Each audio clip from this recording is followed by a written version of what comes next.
So it's Wednesday night, and by normal, we basically would not even be doing a show right now. The Wednesday Wrestling Podcast on hiatus, we'll put it that way. I don't know if it's canceled, it's on hiatus for sure. But we had something else to talk about tonight, and that was the fact that once again, we have now come upon War of the Worlds weekend.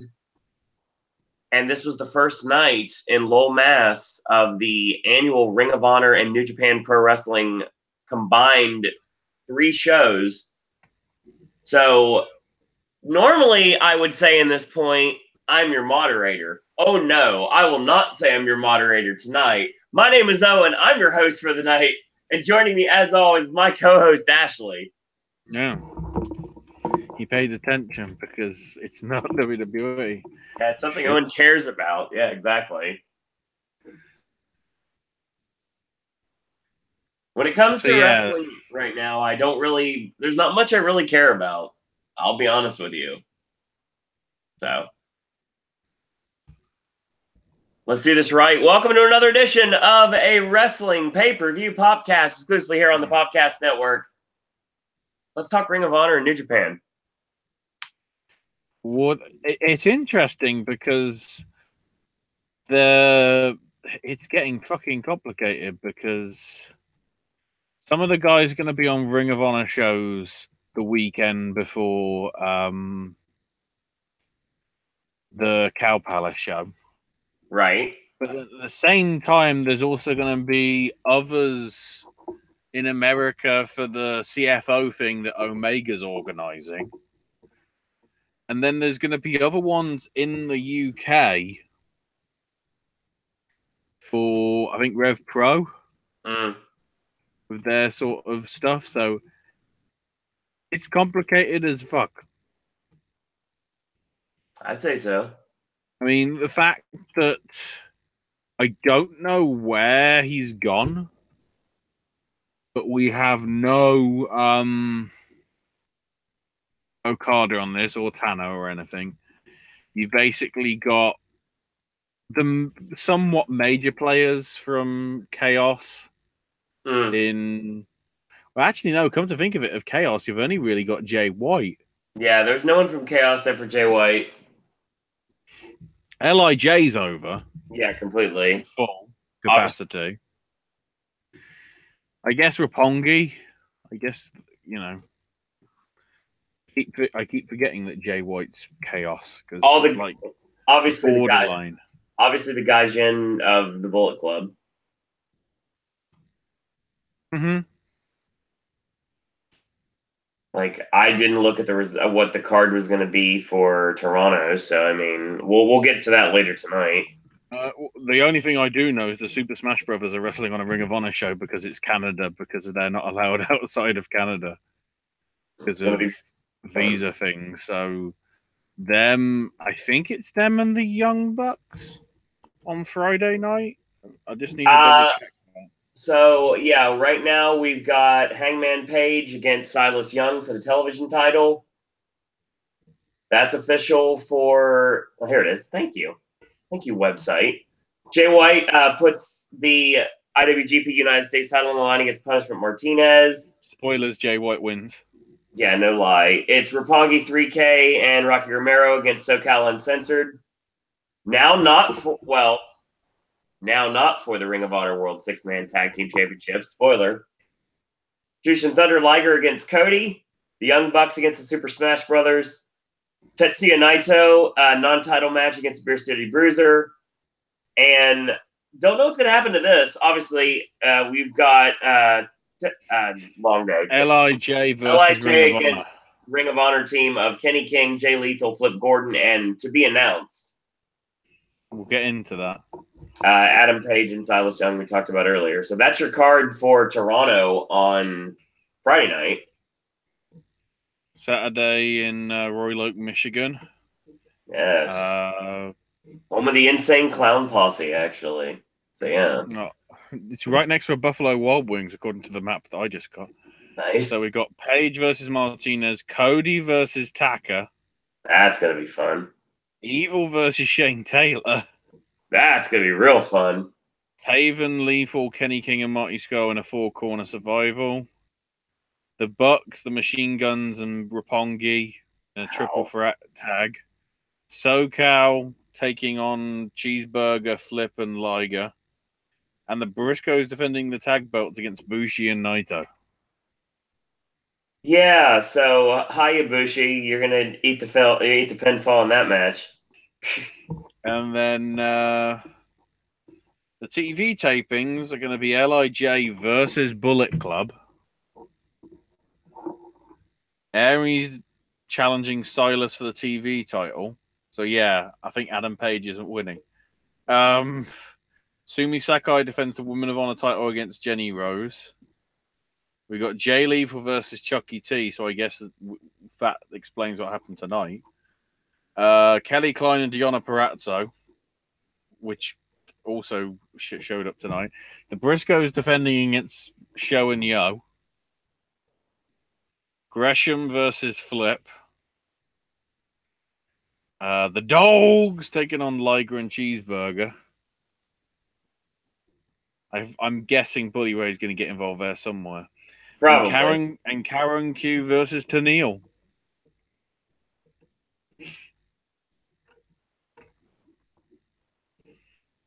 So that's what we've got coming up. So let's get to what we had that just finished. Yeah, night 1 in Lowell, Massachusetts. We got Ian Riccoboni not on commentary tonight. It's Colt Cabana running as the lead announcer with Don't Call Me Scott Hudson, BJ Whitmer. I've never been a fan, at least in Ring of Honor, of BJ's color work. The stuff in IWA is not bad. When he's been with, I can't remember who it was in AIW, be it Matt Wadsworth or, I forget the name because I'm stupid. He's been okay, but not super substantial. And I don't know whether it's just because I expect more, because obviously Ring of Honor is on a more national scale than AIW is or whatever. Mm-hmm. It feels like it's being called in. Because Riccoboni's really stepped up a notch from when he started. Agreed. I'm guessing he's working with Colt to make sure the reference games are on point. Probably. Because the amount of in-jokes that there are on the TV stuff and at the various shows that they've done, previously that we've seen over the last, I would say, year since Kevin Kelly went full-time New Japan. Yeah. It's promising. It's promising with him. So it'll be interesting to see how it works with him being back. The thing is, BJ Whitmer did call the first title change on Honor Club. Yeah. Which came out of nowhere. But we'll get into that. So we begin with a women's tag match. No, we don't. I'm not going to let you miss the first match of the night. Which was? We're talking about the the Ring of Honor World Tag Team Champions, the Briscoes, defending against. I just expect that the women's match is on first because it nearly has been on every other show that they've done. Yeah, like how it was on the pre-show of Supercard of Honor. Couldn't be. The final could be on the main show, of which I don't know how many people sadly give a damn about Sumi winning. They should, but I don't know whether they do. Considering now everybody's getting in a hissy fit over intergender wrestling again because and also the reason why I forget this happens is just because it just seems a bit weird. Yeah, I'll give you that. It's an odd thing to start out with, but I mean, it started the show off really well. So Briscoe's defending against Flip Gordon and Jushin Thunder Liger. Good stuff here. One of the things that I always get about the Briscoes, I just keep forgetting. It's just like slowly but surely, Jay Briscoe is turning into like a grizzly bear. He's got that Grizzly Adams style, like mountain man facial hair, and it will never go away. Yeah, I know. I see what you mean. Can some indie booker give me a match between Jay Briscoe and Jason Kincaid, please? And the loser literally has to shave their face. Considering Ring of Honor contracts and Gabe, probably not. Just kidding, Jason. I still love you, man. So great stuff here. Liger comes in after Gordon gets ragdolled for a while. Liger comes in with a House of Fire, hitting Shote after Shote, and Flip hits the 450. Jay makes a delayed save at the very nick of time. Liger gets low blowed, and Gordon hits one as well. And Jay hits the time bomb neck breaker. Mark sits up for the cutthroat suplex, and Jay goes to the top rope. He gets caught, but they end up hitting their new finish, which is called the Redneck Boogie, which is a Mark Briscoe top rope splash mountain into a Jay Briscoe reverse neck breaker off the top rope. It's a fantastic looking move. I mean, the name alone has me interested. Excellent move too. Like I said, I really dug the finish. I like the good back and forth here. I like what they did with Flip. I like what they're doing with Flip overall right now. I mean, Flip's involvement with being the elite is probably rejuvenated his career in the eyes of a lot of people that didn't really know much about Flip Gordon. And the ones that do know about what Flip Gordon's made of, they're basically like, they can have bragging rights, be like, I was there before you guys were. Like, it took you a while to join the bandwagon, but now you have. Welcome aboard. Good way to kick off the show. Mm-hmm. And we have the women's matches. Yes, correct. So, obviously, Brandy Rhodes got hurt in Japan and still continued to work 2 matches after she got hurt. Because so kudos to her. Yes. You're injured. Who gives a shit? You work. Right, especially in Japan. Kudos to Brandy. Anybody that says anything about Brandy, number one, pay attention to the last Ring of Honor pay-per-view. Number one, that's the first thing I'll bring up. Mm-hmm. That table bump is horrendous. And yeah, she basically had to get taken out of the show. She had a broken clavicle and 2 separate fractures. She's got to get surgery now, but she'll be back and better than ever.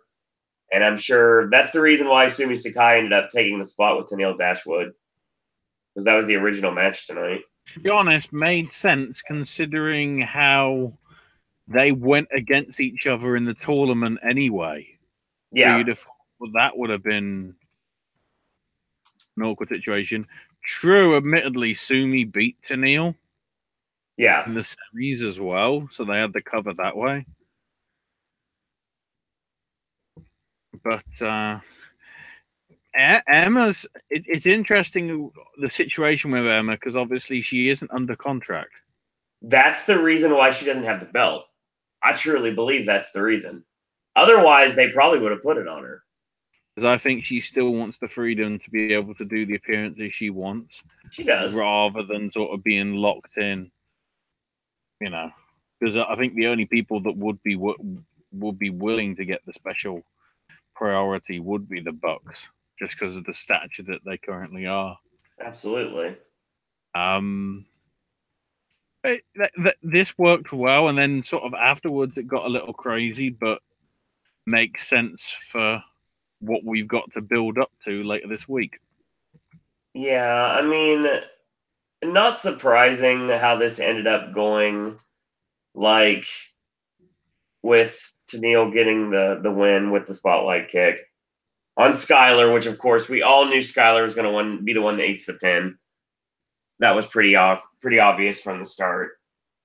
Not bad. You got Tenille got all of her her high spots in the match, her butterfly suplex and the old Emma sandwich, of course, now called a taste of Tenille, and she locked on the old dilemma, the tarantula and the ropes, and so it was a highlight for her. And then after the match was over, here comes Kelly Klein, and once again the battle with her and Deonna Purrazzo rolls on.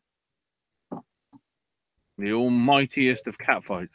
Yeah, pretty much. They've announced it for Chicago for their next match, apparently.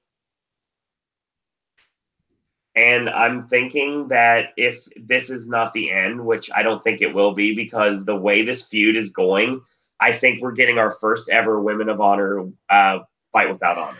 Women without honor. Yeah, exactly. I think we're getting our first ever women's version of a fight without honor. And that's the only way to end this feud. And it makes sense to me. So then we get the start. Well, I guess this is because obviously we had no real pre-show. It just kind of started at 7:30 and then just rolled on. I was like, WWE, take notes of this, please. Just roll on your show. I don't care about panels. Just give me wrestling, please. That's the reason why I love these shows. Because that's why I joined late. Because when the website said 7:30, I thought, well, the pre-show will then be too late.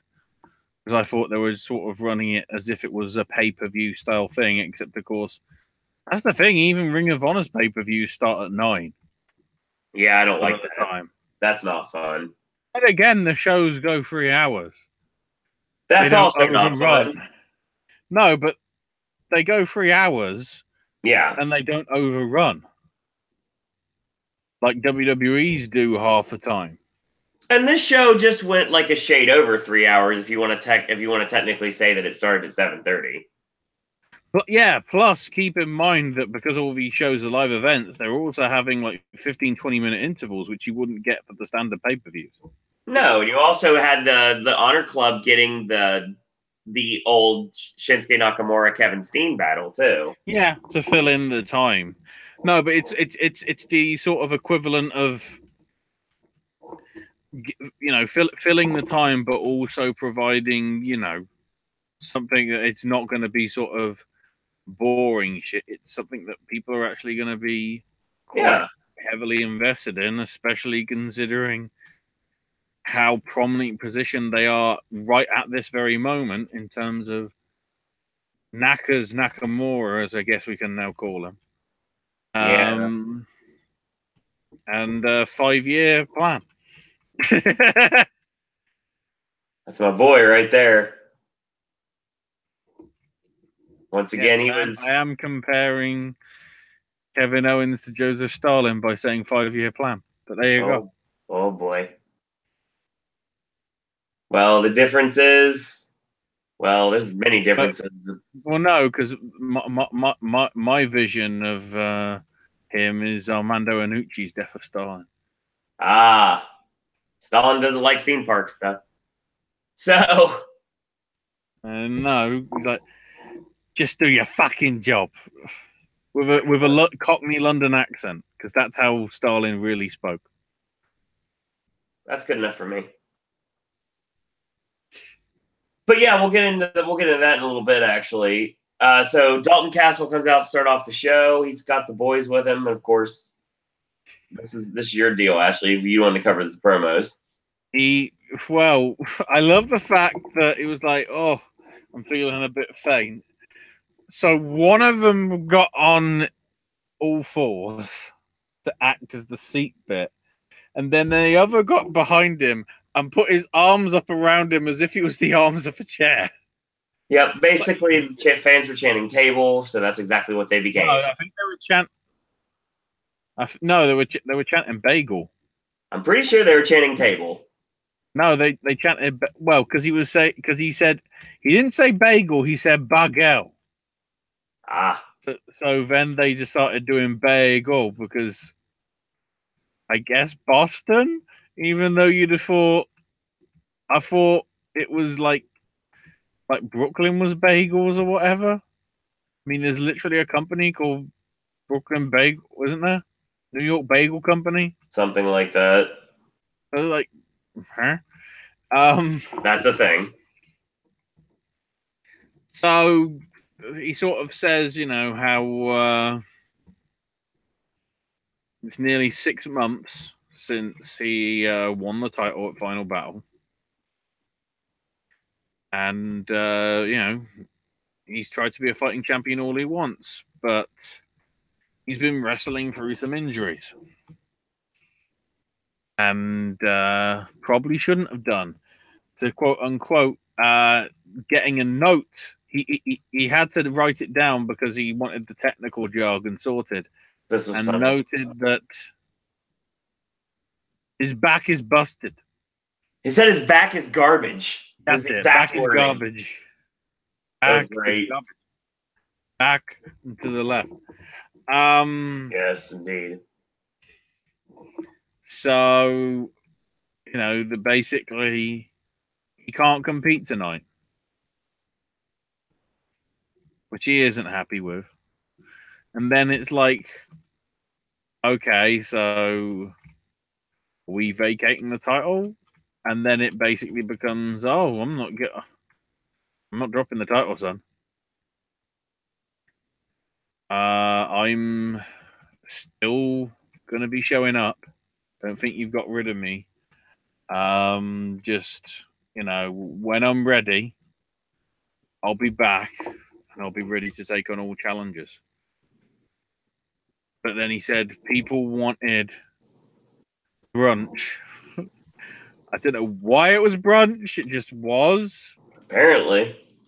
So then it was time to throw a whole load of croissants. Croissant? Out to the fans because croissant. Yes, I am quoting the Jimmy Neutron meme. Croissant.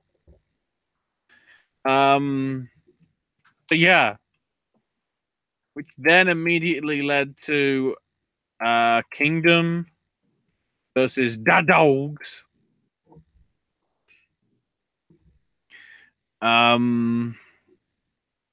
It was C2. It was coast to coast, not the Dogs. Oh, sorry. Dogs are facing them later on in the week. I didn't see no Rhett Titus at ringside.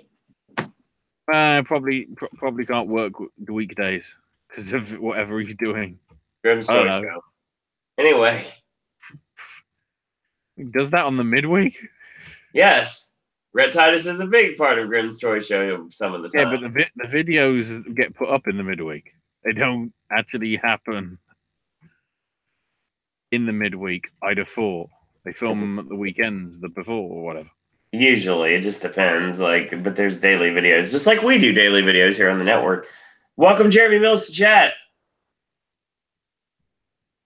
So, of course, Matt Taven's going, well, you wanted any more proof of a conspiracy? Look at it.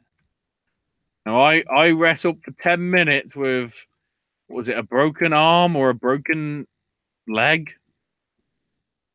I can't remember what injury Taven got, but he still worked for it. Yeah, when he sort of really busted. Oh, yeah, it was one of the 6-man tag bits, and they, it went badly. I remember that now. God, that was a bit. That was nearly like all those gross bits, like Sid in WCW. Like, so of course, it's conspiracy, and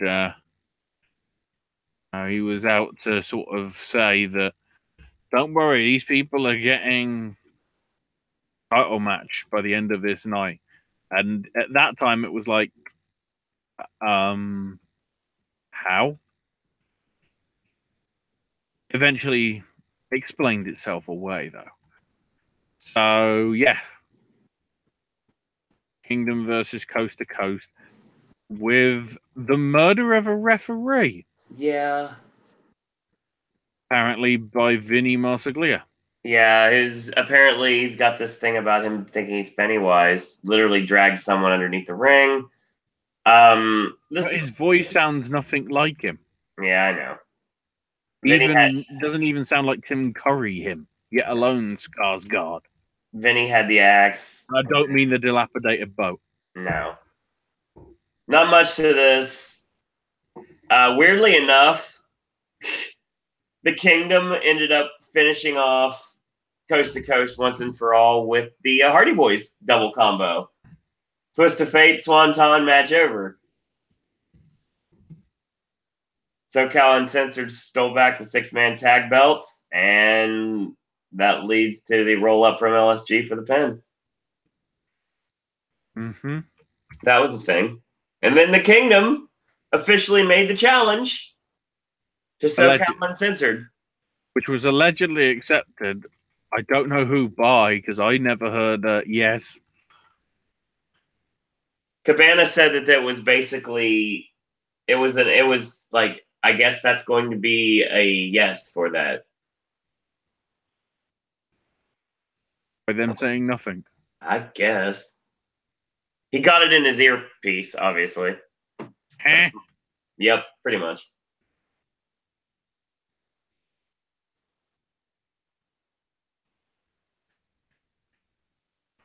Don't make sense. So then at that time, me and Owen are thinking, so what happens to the rest of the card? When we should have thought obvious rather than, okay, what else are they going to rejig? Then next up was this match.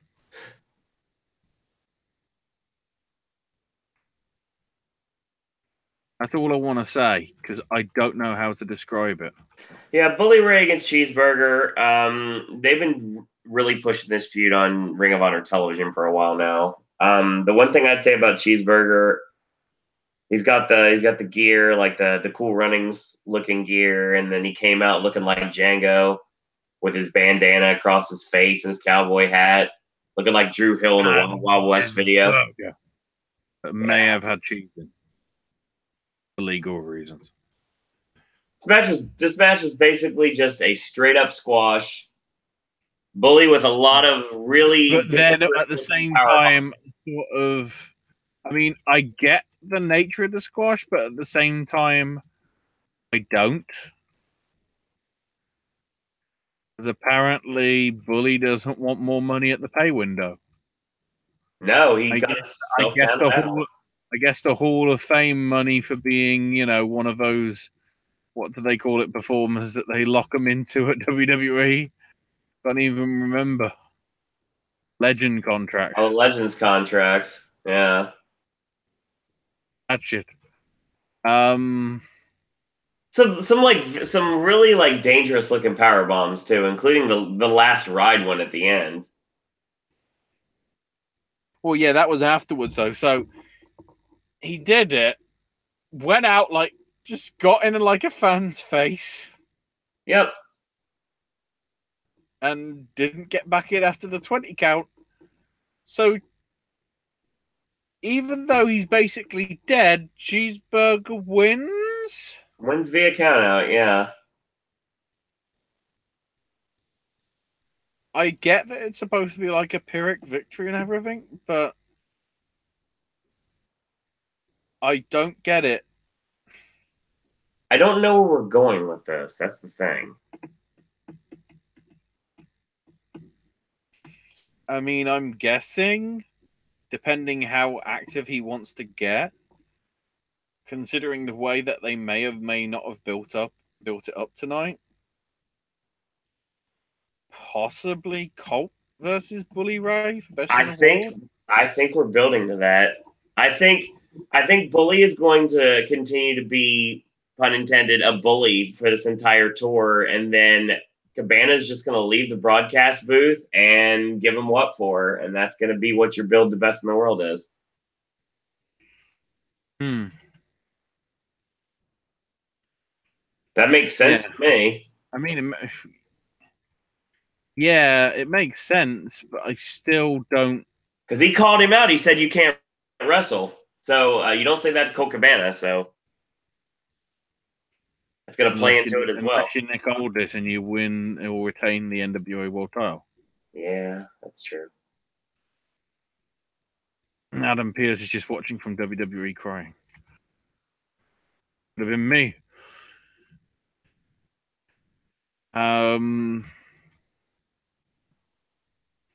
Yeah, I can't remember what came next. Was it the interval? Or was there another match before it? Actually, we have the 6-man tag match. Bullet Club versus Roppongi 3K. Oh, yeah, Cody. Yeah, because then they went to advert just as like Cody was about to say something. So it was like, oh shit, we can't go to the Nakamura match.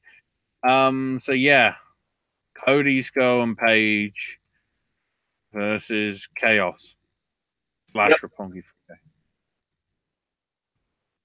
I mean, Which was all right. it was fine. At the same time, it's like, and that seems to be a trend throughout this, even with like, well, I guess you can get away with it because it's the Bucks and Takahashi and Bushi in the main event. But whether it sort of fully works, I'm not entirely sure. Because it's basically juniors versus seniors to some extent. But it's like, you know, if we're following it on the whole New Japan, you know, aura style thing, it's like, well, this is nonsensical. Of course, the club's going to win. Well, yeah, that makes the most sense. And because of the Bucks' prolific nature of tag team titles outside of Japan, you basically immediately go, well, they're winning tonight. Spoilers, they might have done that. I don't know whether that's something that needs to be fixed. It says a lot that even when you got to bloody the Briscoes, you know, Liger and Flipper juniors, right? There was nobody that was like on the same level, and I get it. It's because it's because they got the 6-man titles. That's the honest problem. They don't know which tag titles are more important. Because the Briscoes were the only senior tag team that were on there. There's no Machine Guns, I guess, because it's a Wednesday. Right. Not really anything else either. It was sort of like there. If I want to describe it like that. I could see that. Don't get me wrong, we still had enjoyable, entertaining matches tonight, but it's just, you know, I hope when we actually get to the weekend shows that we get a bit more sort of like people on the same level as each other, which I know we're not getting for the TV tapings because the TV tapings are bloody Roppongi 3K versus the Briscoes. Right. Because I don't think Show and Yo held the tag titles. They had some challenges, but that was like during the War Machine era, so it was hard to tell, but still an entertaining match. Yeah, I like playing up more and more on the Bullet Club is fine, but Cody's Bullet Club is anything but. Yeah, they teased the dissension with Cody and Marty many times during the match. Cody had set up for Shattered Dreams, and he teased it, and he just basically like, nope. So good. Also, I'm pretty sure that on Being the Elite, the record company execs were Daniels and Kazarian. Yep, they certainly were. No official confirmation because, you know, there wasn't a cast list for them. Like Marty accidentally super kicks Bernard the business bear, and he's dead to rights on the outside. Pretty much. I mean, good stuff here for what it was. Like, It was okay. Match ends with Romero going for the cutter. Cody fought him off and hits Crossroads out of nowhere, gets the win. Decent stuff here. So really wasn't much to talk about. So, I can't forget. I'll give credit to Colt Cabana for making a Norm Connors reference that most people are not going to get. So Norm Connors, of course, one of his biggest claims to fame was being on Who Wants to Be a Millionaire and revealing the fact that he was in the professional wrestling business. Yes. You brought up Millionaire, and now I'm getting triggered by the new series that just started over here, which, by the looks of it, has clearly chosen dumb people to be on. Oh no. Bloody Oxford University student. Yeah, Oxford, that intelligent community had to 50-50 on something being referred to, like a kernel of knowledge being referred to as an old chestnut. Because it was like chestnut and Brazil nut and walnut and whatever, and he didn't know what it was. And that was like a £300 question, and they needed to bloody use a 50-50. And then also, like, what flower gets the Latin word from wolf, and like everybody's going, haven't you seen Harry Potter, you dumb fucks? Oh, wow. So yeah, it's people are saying it's a fix. Not that like there's like any coughing issues or anything like that, but because they purposefully chose stupid people to be the first set of contestants on this like return week after years of being off. Yeah, I wanted to mention that just somewhere because I needed to get that off my chest. Because I mean, it's as if we're finding the stupid people. Right. Speaking of, one thing I also want to say as well: the stupid twats in Lowell, Massachusetts, that decided to randomly chant Rusev Day at a Ring of Honor show. Rightfully, the rest of the crowd booed them because it was like, you know what show you're at, right? It's like, you're not at one that's, who knows. And once again, I don't want to forget on this match, I'm pretty sure this is what it was. Isn't this the match where Rocky Romero basically hit Destino? Sort of. Not exactly. But something close to it, but not exactly.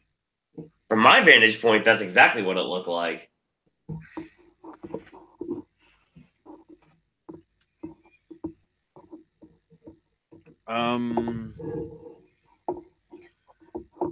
But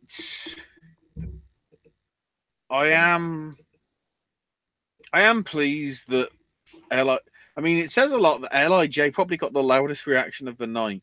Oh yeah, for sure. Even ahead of the Bucks, I would argue. But yeah, that sort of sufficed, when I think it was Sonata, wasn't it? Getting the pinfall win. Yeah. Well, no, Evil got it because was it Evil? Sonata hit a pescado onto Silas and Brewster on the outside, and that led to Everything is Evil on Brian Malonis. Yeah. I know they were tagging in for that bit though. Yeah. Naito was just sitting it out. The sad thing is we didn't get a Lowell Tranquilo thing. I guess because of time and whatever. Right. But then we transitioned into the adjusted match. But basically, everybody that was supposed to be in the 6-man is facing each other. So I guess Chaos collides, technically. Somewhat, yeah.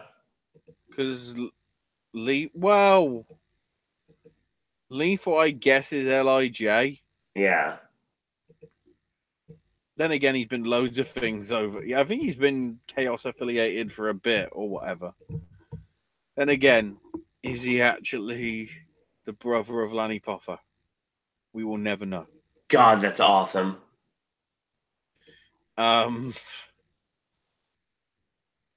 So this was a solid triple threat.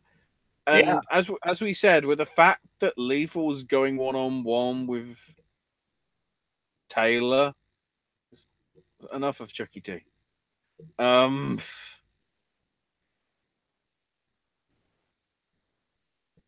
It was really, really sort of well worked into the finisher happening and sort of Chuck taking advantage and getting the upset win and pinning Lethal with it. I think when you beforehand you were saying sort of a similar thing, but I think you were thinking that Lethal was going to hit the finisher on Chuck. Yep. And then Jay was going to steal the pin. The same, it sort of happened, but sort of the other way around. Yeah, Jay cuts off the lethal injection, but he hits it the next time. Chucky T comes in and gets the roll up for the win. The upset victory, if you will. I'm okay with that. Oh, for sure. I think it's a smart booking move, especially because what we're building up to, for sure. Definitely. So now we transition to the semi-main. Yes. So the only title match, which is more awkward because I don't think the Kingdom are even on the Friday show. Probably because they're doing something for another promotion.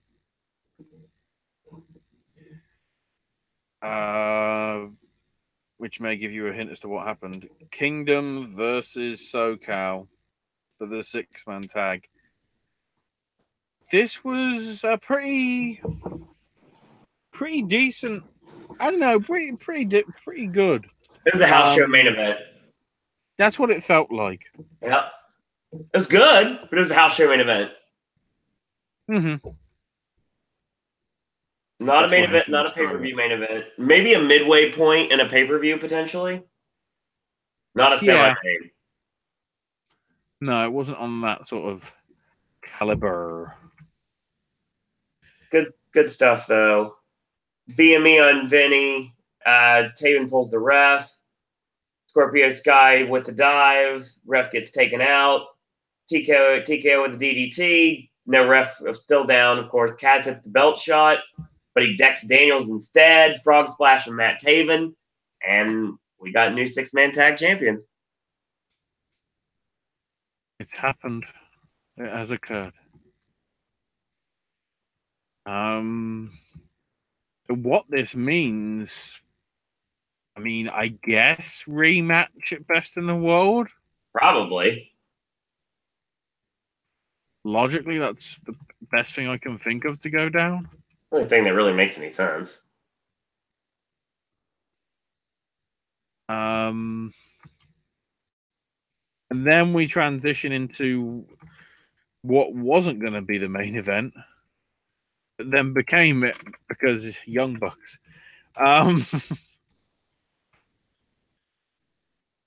Young Bucks versus Takahashi and Bushi. Man, what a match. This did not feel like a house show main event. Oh, God, no, it didn't. Totally good. The only thing I think the missed opportunity was doing the Meltzer driver to Daryl Jr. I think that's coming, though. Sooner rather than later, hopefully. One of my favorite things in this match, without question, was the fact that Paul Turner got locked up in a backslide just by Bushi so Bushi could hit the poison mist on Matt Jackson. Fantastic spot. I'm doing the French thing. Moi, c'est bon. It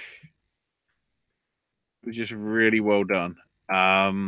Great stuff. Then again, there were so many crazy spots in that, and it's like, you guys are still doing like 3 more sets of shows, including TV tapings. Please don't die. Because I don't think we want a death. No. Oh no. But so some of that power bomb to the outside that Nick took. Oh, the sunset bomb to the outside? Yeah. Good Lord. Ooh, but then again, that's basically Hiromu and the Bucks being them, and Bushi just going, "Yeah, I'll do it." So good.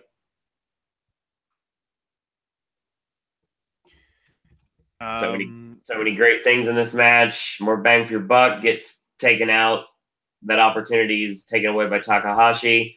Nick decks Matt accidentally. Takahashi with a German for a near fall. Super kick for a near fall. Doomsday MX, of course. Nick cuts it off. Superplex. Nick Jackson 450. All 4 men are down.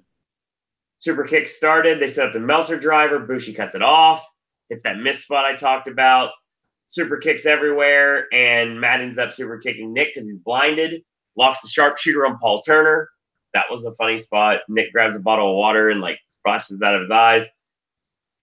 I like this a lot. The sunset bomb to the outside you talked about. Bushi hits the destroyer, and then we get to the end. Bushi with a dive comes back in, and Bucks transition, Meltzer driver, and that's the end. So solid match. Went about 15 minutes. Great main event. Yeah. Delivered what it had to. Intrigued to see where it goes. I mean, obviously, when we get the TV taping results on Sunday, which we'll probably cover on Monday, when Raw goes to London. Irony, of course, being that Ring of Honor heads to the UK in 3 weeks. Well, I guess 2 weeks from this weekend, actually, for a triple header of shows over the. I'm trying to think, is there a holiday at the end of May, America time? Let's look. May holiday. It's in or around Memorial Day. Offbeat holidays. Thanks, Facebook. You're helpful. What are the holidays in May? Yeah, Memorial Day. Yeah. I only remember because of Behind the Candelabra. Thanks, HBO. I feel terrible for not remembering that. I'm sorry if you're listening. Yeah, which I know you're not, but I'm sorry if you're listening. Yeah, just in general. Yeah. Yeah, so it's sort of in or around then. So, but I mean, with that, the Progress partnering up with, from what I can tell, Evolve and Defy, and God knows how many other promotions. Double headers over that August week, like a fortnight before SummerSlam.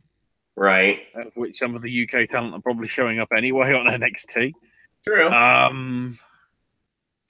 NXT. Well, of course, in a month from now, we've got the WWE UK tournament, Electric Boogaloo, whatever we call it, at the Albert Hall. Yeah.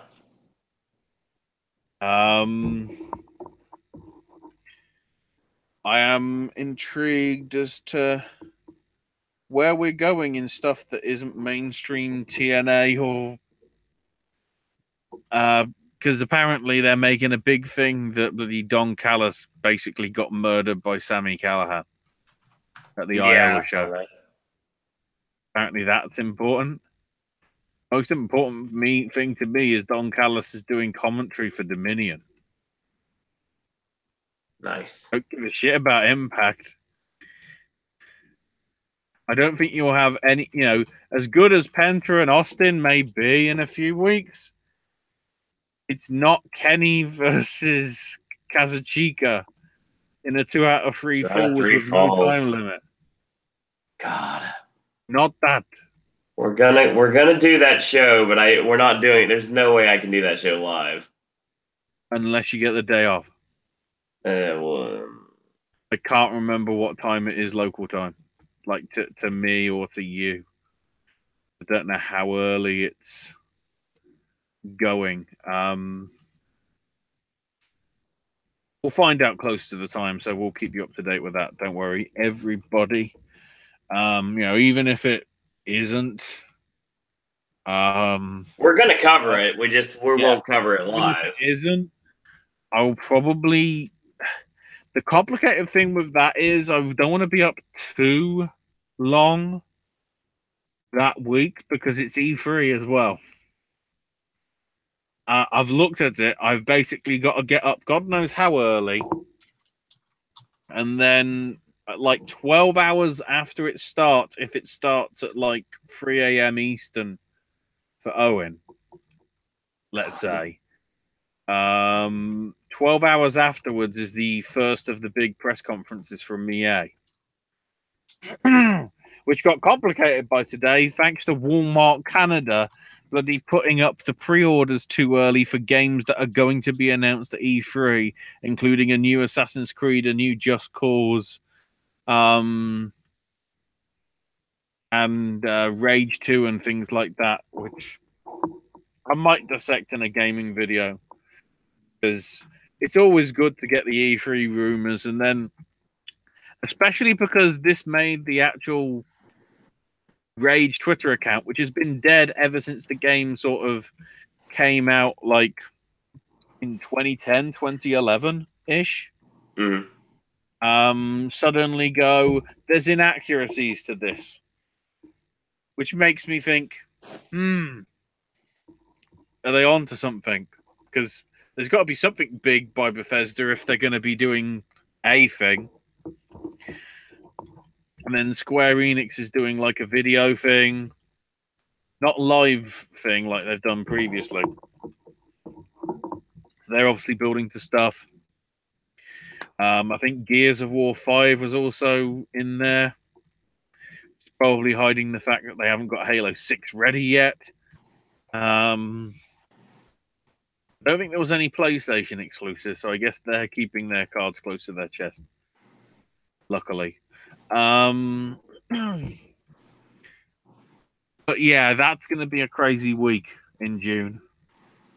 Especially because, like, a few days after it, once I've recovered from all the press conferences, going over God knows how many days, and trying to go through all the trailer footage that will get out, it's bloody Money in the Bank and Takeover, and as I say, the UK thing from which again, they're probably that's more likely for OM to maybe be able to do live, but depending on his schedule. Of course, if it's going to be the UK, it's going to be like 2:00 in the afternoon. Perhaps. And logistically, Cole isn't going to be able to do that. I'm guessing it's probably going to be Mauro and Nigel and whatever. Good. And Titus, which complicates 205 Live. Vic will just be on his own. unless they tape it as part of the stuff for the UK tournament. They could do. Yeah, I think that's your show. Yeah. I would say if you want to check some stuff out on this, definitely watch the Briscoes against Flip and Liger. It was good. I would say Roppongi 3K against the Bullet Club. It was good. LIJ. LIJ was good. The three-way. The three-way's good. I mean, the six-man tag match was decent. And obviously the main event. So, yeah. Another solid Ring of Honor show. Shock surprise. Which for a house show is somewhat surprising. Yeah, it was a good show, though. Then again, I guess they got to step their game up because if it is available to Honor Club people, it's not like, yeah, you paid. The one thing I do like, though, as an option for those that don't want to go for Honor Club and just want to see, like, perhaps one show rather than commit to, like, a 12-month style contracts thing, right, is the option to just watch them for $10 on Fight.tv. Also, in a positive, unlike Impact, I don't think is region blocked. Hang on. I need to go to Fight.tv. Because if I can see it, then that is something that's much more progressive than it is with the other stuff. Okay, it's the Ring of Honor TV. Ring of Honor War of the Worlds Toronto. Let's have a quick look. Yeah. You can actually buy it if you're in the UK. With Impact, you can't. It's like, yeah, fuck off. Which I always feel is annoying because it's like, well, if you're trying to get to a global audience and people in the UK want to see it live, don't you want money? I've just double checked. So yeah, the shows in May in the UK are going to be the Edinburgh show on the Thursday is going to be 2:00 your time, Eastern. The London show will be 1 Eastern. And then the Doncaster show on the Sunday is 12:30. For some reason. And Defiance Wrestling pay-per-view is on tape delay. I don't know why that is. It just is. right.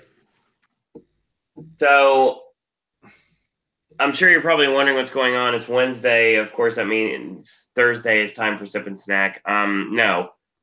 I can't do a Sip and Snack this week because with my sinuses, I can't taste anything, so it's not fair. So that's another reason why you got a show tonight, because I have no way of doing a Sip and Snack right now. I can. It'd just be really, really biased. I don't know how this tastes because I don't have any smell. Exactly. I'm trying to get over being sick right now. Apparently Alexa was working through her injury then. That's good. Because she wrestled tonight at the Bournemouth show. It may not be a good idea, but okay. Wow, this card. So yeah, Nia Jax retained over Bayley and Bliss. Roman Reigns beat Samoa Joe. Sasha, Natalya, and Ember Moon beat the Riot Squad. Drew McIntyre and Dolph Ziggler beat Titus Worldwide. They did Strowman and Lashley versus Owens and Zayn. Noe Jose, Breezango, and Ascension beat Baron Corbin, Jinder Mahal, the Authors of Pain, and Kurt Hawkins. That isn't how you book 5-on-5 matches for house shows. You clearly don't watch enough New Japan WWE. I don't want to. No more. Done. Show's over. Mark Andrews beat James Drake. So I guess James Drake made it onto the house shows now. The Skarsgård boys retained against the Revival.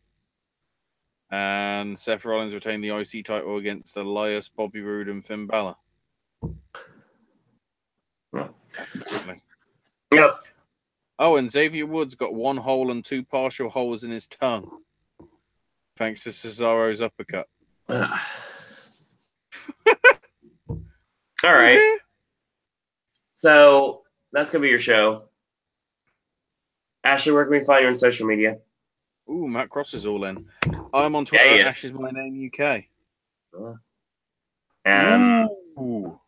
I don't know whether this is a New Japan show or not, but for Suzuki's 30th anniversary show thing, he's facing Okada on June Nice. 23rd. Looks pretty solid.